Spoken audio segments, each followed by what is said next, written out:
Since US and Canada are main players in the western part of the world, US we will deal a little later.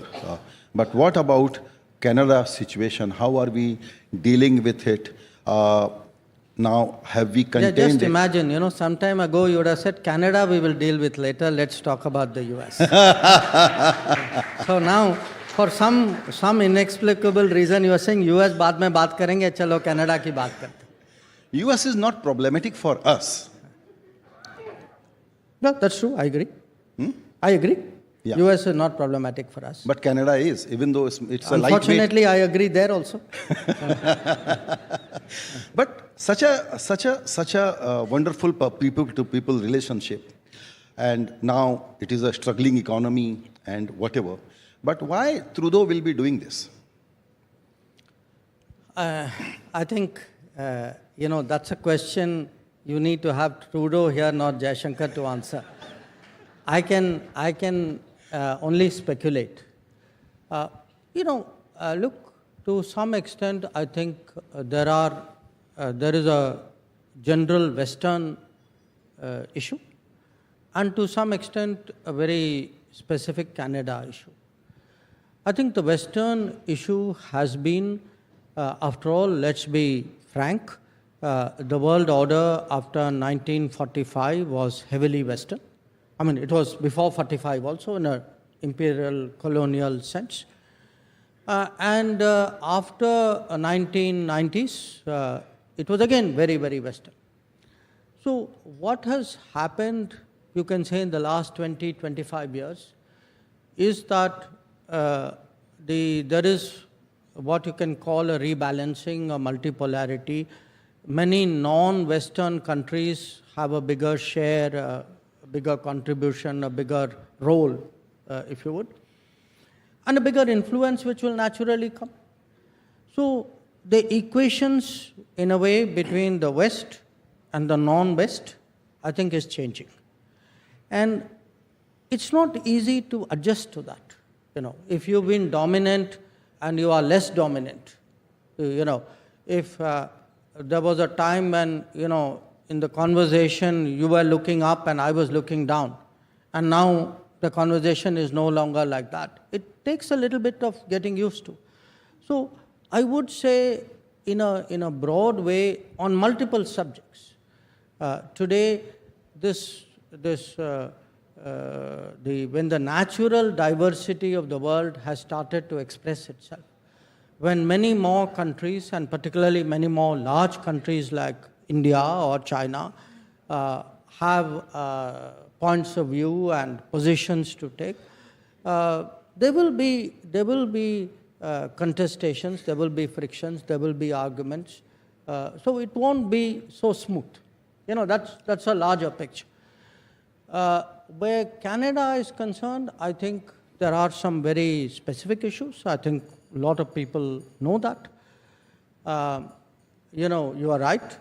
If you look at the people to people, if you look at the business relationship, it's very, very strong.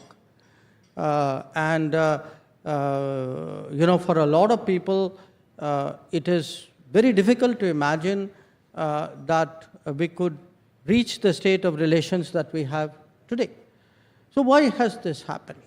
I would say definitely there is some history. For the non-Indians in the room, I should remind you that in the 1980s, Indian Air India plane was blown up flying out of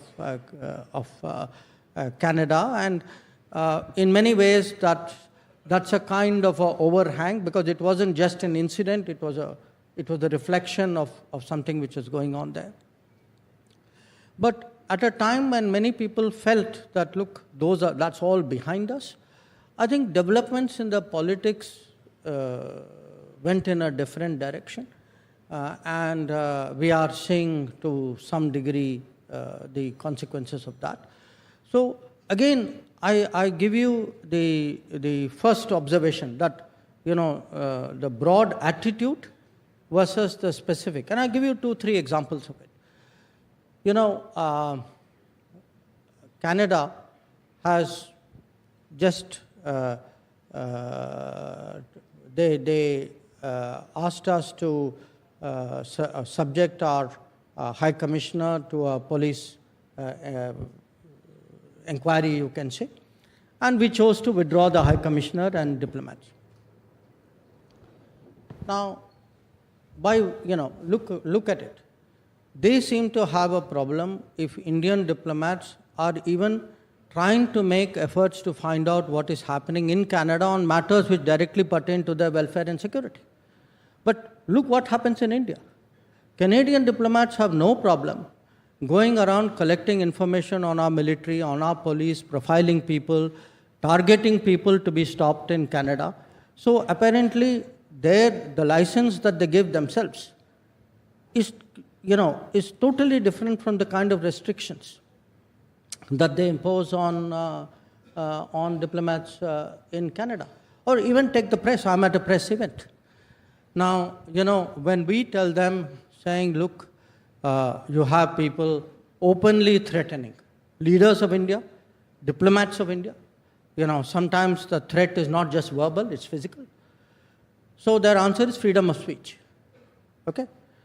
Now, when Indian journalists make social media comments, if you threaten the Indian High Commissioner, he is supposed to accept it as freedom of speech. But if an Indian journalist says the Canadian High Commissioner walked out of South Block looking very grumpy, it is apparently foreign interference. Now, how, look at the, this is not even, double standards is a very mild word for it. So, look, there is this thing that we will do it differently at home, we will do it differently abroad, we will do it our way, but that doesn't apply to you. So I think these are the larger, I would say, adjustments which have to happen in this changing world.